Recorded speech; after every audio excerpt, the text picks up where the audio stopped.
L'histoire commence dans un endroit absolument splendide. Entouré de montagnes recouvertes de verdure, une rivière tranquille s'écoule paisiblement, bordée de plusieurs hôtels flottants. Les gens s'y rendent pour échapper au tumulte de la ville, se détendre le temps d'un séjour, et s'adonner à la pêche. Et tout ce complexe était géré par une seule personne, une jeune femme nommée Jean. Muette depuis son enfance, elle n'avait jamais pu prononcer un mot. À cause de cela, les touristes qui fréquentaient les lieux se permettaient souvent de la maltraiter ou de lui manquer de respect. Mais Jean avait fini par s'habituer à ses comportements. Avec le temps, elle avait même commencé à accepter de l'argent pour des actes dégradants. Ce matin-là, à son réveil, un client du nom de Aun arrive sur place, traînant un lit et toutes ses affaires avec lui.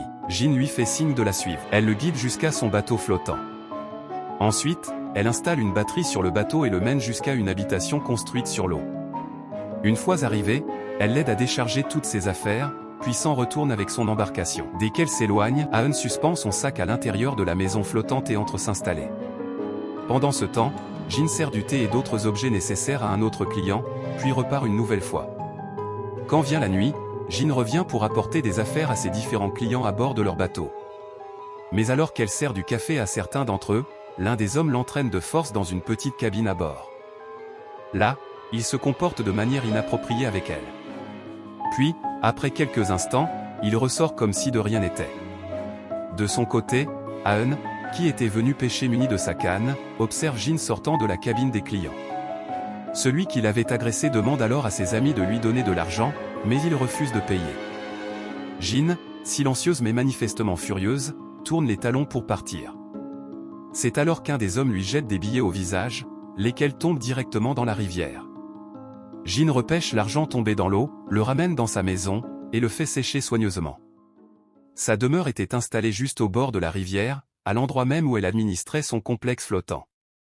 Plus tard, on retrouve l'homme qui s'en était pris à Jean. Il est accroupi au bord de l'un des logements sur l'eau, occupé à faire ses besoins. Quand soudain, une main émerge de la rivière et le tire brusquement sous la surface. Mais le bruit attire l'attention de ses compagnons, qui accourent à temps pour le sortir de l'eau et le sauver. Pendant ce temps, Jean monte silencieusement sur l'embarcation de Aun, l'aperçoit à l'intérieur, puis repart discrètement chez elle. Le lendemain matin, elle reprend son bateau pour aller nettoyer l'un des hébergements flottants. Au cours du ménage, la fatigue la gagne, et elle finit par s'endormir là-bas. Ensuite, on voit l'image de deux corps inertes. Aun, en plein cauchemar, se réveille en sursaut après les avoir vus dans son rêve. L'identité de ces deux cadavres sera révélée plus tard. Quand Jean s'approche de l'abri de Aun, elle remarque que le repas qu'elle lui avait apporté la veille est toujours intact. Aun, de son côté, est assis, le regard vide, les larmes aux yeux. En le voyant pleurer, Jean commence à se questionner. Pourquoi est-il aussi bouleversé? La vérité, c'est qu'Aun avait surpris sa femme avec un autre homme, et les avait tous deux tués. Il avait fui jusqu'ici pour éviter d'être arrêté. La journée passe, du matin jusqu'au soir, et Jean continue à le surveiller discrètement. Une fois la nuit tombée, Aun tente de mettre fin à ses jours avec une arme. Mais, sous sa maison flottante, quelque chose le blesse. Et dans la panique, il échappe son arme qui tombe dans l'eau. Au même moment, on aperçoit Jean passer à proximité, ce qui laisse comprendre que c'est elle qui l'a piqué avec un tournevis pour le pousser à lâcher l'arme. Elle avait voulu l'empêcher de se tuer. Le jour suivant, Aun coupe un câble de sa maison avec une pince, le transforme en hameçon artisanal, puis s'installe sur son bateau pour pêcher. Plus tard, Jean vient à sa rencontre et remarque qu'il n'a même pas pris la peine de mettre un appât. Elle attache donc un appât à son hameçon pour qu'un poisson puisse mordre. Dès qu'elle s'éloigne, Aun vérifie, et voit qu'un poisson est déjà pris. Mais au lieu de le garder, il le détache et le remet à l'eau. Il aperçoit ensuite Jean, installé sur sa propre maison, se balançant doucement sur une balançoire. Il décide alors de lui fabriquer une autre balançoire avec un fil, pour qu'elle puisse en profiter à son tour. De son côté, Jean s'aventure dans la forêt, attrape une grenouille, la cuisine, puis la rapporte à Aun en guise de repas. Quand elle le rejoint, Aun lui tend une petite sculpture qu'il a façonnée avec du fil, spécialement pour elle. Jean reçoit ce cadeau avec joie et gratitude. Dès ce moment, elle commence à l'observer avec encore plus d'attention et tente de se rapprocher de lui. Le lendemain, alors que Jean s'apprête à exercer ses activités habituelles, deux jeunes femmes font leur apparition. Elles proposaient des services sexuels contre rémunération. Jean les conduit dans une maison flottante. Deux hommes avaient fait appel à elle pour obtenir leurs services. Elle les laisse là, puis se rend chez Aun pour lui apporter de quoi manger. Là, Aun lui demande comment faire pour aller aux toilettes. Jean lui montre alors un trou aménagé sur le bateau, conçu à cet effet. Pendant qu'il s'y soulage, il jette un œil au bateau d'Accent Grave côté, où les deux filles sont en train de se disputer avec leurs clients au sujet de l'argent. Peu après, La pluie commence à tomber. Aeun rentre sa couverture pour la garder au sec. Tandis que Jin l'observe à distance, un verre d'alcool à la main. Soudain, elle se lève, attrape sa bouteille, se rend sur la maison flottante de Aeun, s'installe à ses côtés, et commence à boire avec lui. Aeun la rejoint, Jin lui tend de quoi boire. Mais alors que l'alcool coule, Aeun tente d'abuser d'elle, allant jusqu'à lui déchirer ses vêtements. Jin le repousse violemment, le pousse dans l'eau, puis s'enfuit rapidement à bord de son bateau. Un peu plus tard, une autre prostituée arrive et demande à Jin de l'emmener chez Aeun, expliquant qu'il l'a appelée. Jin refuse d'abord, mais finit par accepter, car elle allait être payée pour le trajet. Elle dépose la fille chez Aeun, puis s'en va. Mais Aeun ne cherche aucun rapport intime. Il discute simplement avec elle. Leurs échanges durent un long moment. La jeune femme se rend compte qu'Aeun est profondément bon, et qu'il cherche seulement à ne plus être seul. Son nom était So. So va jusqu'à se faire tatouer une bague symbolique avec lui. En retour, Aeun lui fabrique un petit vélo en fil de fer. Mais elle s'était trop laissée emporter par ce moment, oubliant complètement qu'un autre client l'attendait ailleurs. Son proxénète finit par arriver, furieux. Il traîne Aeun hors de sa maison et commence à le frapper. Mais So s'interpose et lui dit « Lee n'a rien fait de mal. C'est de ma faute si je suis en retard, pas de la sienne. » Son patron finit par repartir avec elle, laissant Aeun en paix. Plus tard, alors que Jin est en train de réparer une habitation flottante, un nouveau client se présente. Elle l'accompagne dans l'un des logements. Mais ce client, lui aussi, se comporte très mal avec elle. Afin d'éviter que Jin ne se sente mal à l'aise, il lui donne aussi un peu d'argent. Le jour suivant, un homme arrive accompagné d'une adolescente du même âge que la fille de Jin. Jin les transporte également vers une maison flottante à bord de sa barque puis s'éloigne. L'homme s'installe avec la jeune femme et commence à pêcher. Il attrape un poisson, découpe ses ouïes de chaque côté et les mange, avant de relâcher le reste de l'animal vivant dans le fleuve. Pendant ce temps, So revient voir Jin et lui demande de la conduire chez Aeun. En voyant So, Aeun lui annonce que c'est son jour de repos et qu'il avait prévu de le passer entièrement avec Jin. En entendant cela, Jin se met en colère. Un peu plus tard, alors que Aeun est avec So, Jin se cache dans la salle de bain pour les épier, mais Aeun l'aperçoit avant qu'elle ne s'éclipse. Quand So s'apprête à partir, Aeun lui tend de l'argent, mais elle refuse en expliquant que ce n'est pas la raison de sa visite. Elle finit pourtant par accepter la somme, quitte les lieux et serre Aeun dans ses bras, ce qui rend Jin jalouse. En chemin vers la rive, So remet tout l'argent à Jin, en lui demandant de prendre soin de son père. Jin, furieuse, lui lance l'argent à la figure. Une fois So déposée, celle-ci revient sur la maison flottante de Aeun et le gifle violemment à l'épaule. Le matin suivant, Jin se réveille en larmes. C'est alors que des agents arrivent pour effectuer une inspection. Un homme hébergé chez Jin depuis 2 jours tente de prendre la fuite en apercevant les forces de l'ordre, mais poignarde un policier. Cet individu figurait en fait sur la liste des criminels les plus recherchés. En cherchant à fuir, il se jette dans l'eau, mais comme il ne sait pas nager, il perd connaissance. Il est finalement sauvé par un policier qui l'extirpe de l'eau à l'aide d'un hameçon. De son côté, en panique à la vue des autorités, Aeun avale volontairement un hameçon pour camoufler des blessures internes, provoquant une importante hémorragie. Jin, qui le voit se dissimuler, accourt pour l'aider et le cache sous les toilettes pour éviter qu'il ne soit découvert.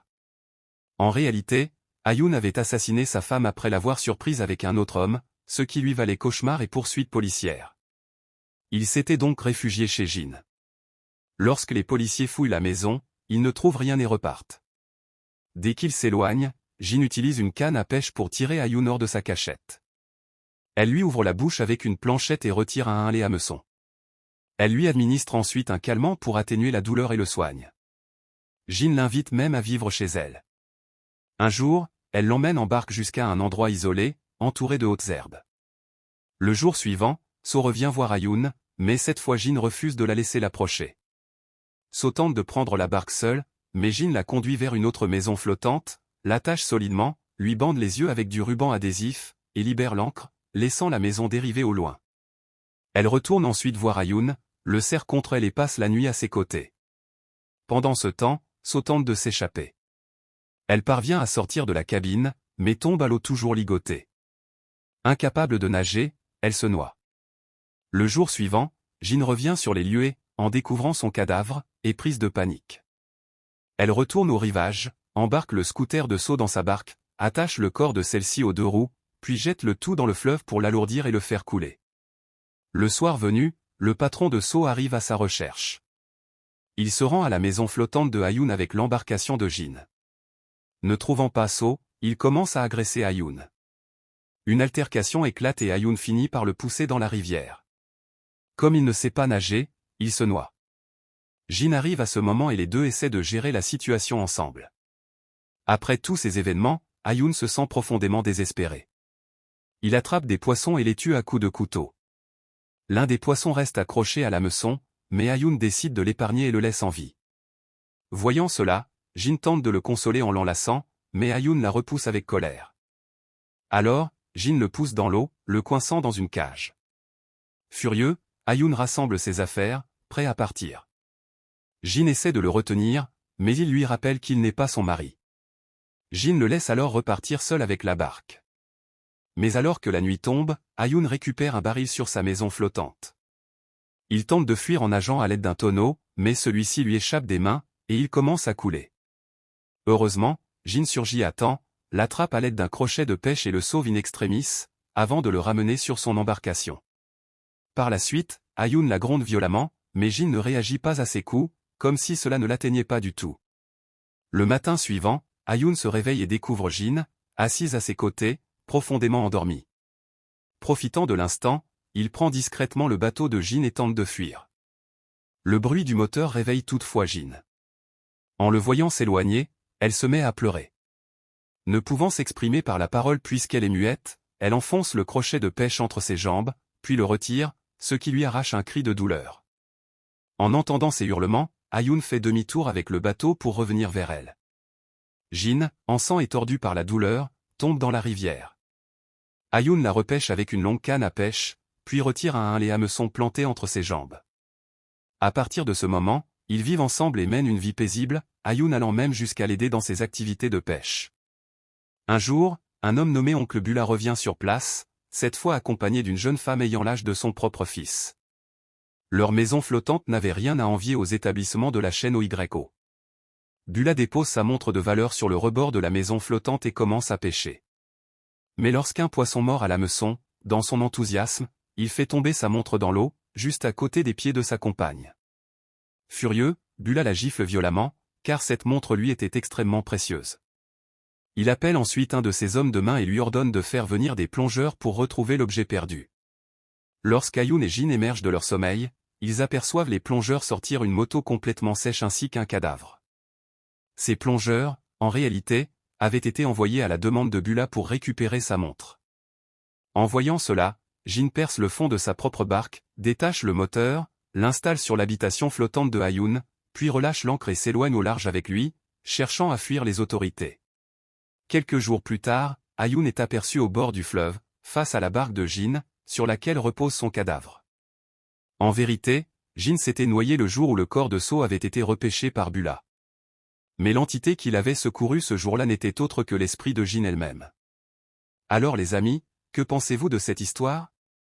Dites-le nous en commentaire.